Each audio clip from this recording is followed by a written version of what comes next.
Magandang hapon sa inyong lahat. Ako po pala ay si Mirasol Hatagi from BSED 3B. So, ngayon ay ibabahagi ko sa inyo kung ano ang naging reaction ko sa nabasang kwento na pinamagatang Para kay Soledad Buenavesta, ang pokpok naming ina.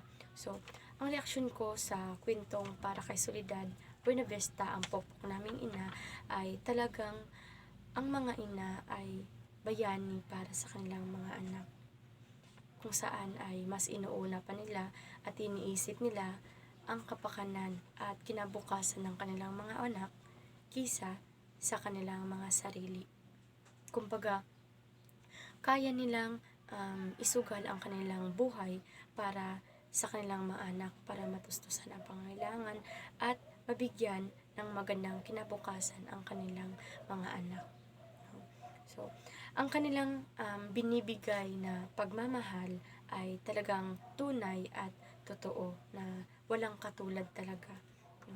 So, kaya ang kanilang paghihirap ay kaya nilang tiisin para sa kanilang mga anak.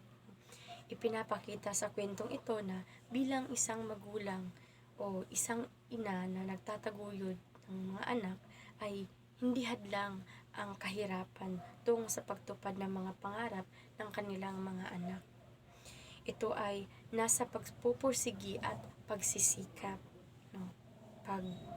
Paghanap ng paraan para mabigyan ng magandang kinabukasan ang kanilang mga anak. Okay, so kaya karapat-dapat lang na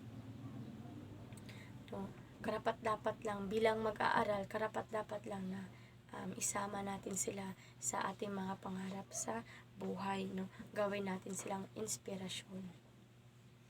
Ating suklian ng totoong pagmamahal ang ating mga magulang, no? Ipakita natin na sa bawat sakripisyo nila ay nagkaroon ito ng halaga sa ating tungo sa pagkamit ng ating tagumpay. So, at yun lang po, magandang gabi at maraming salamat.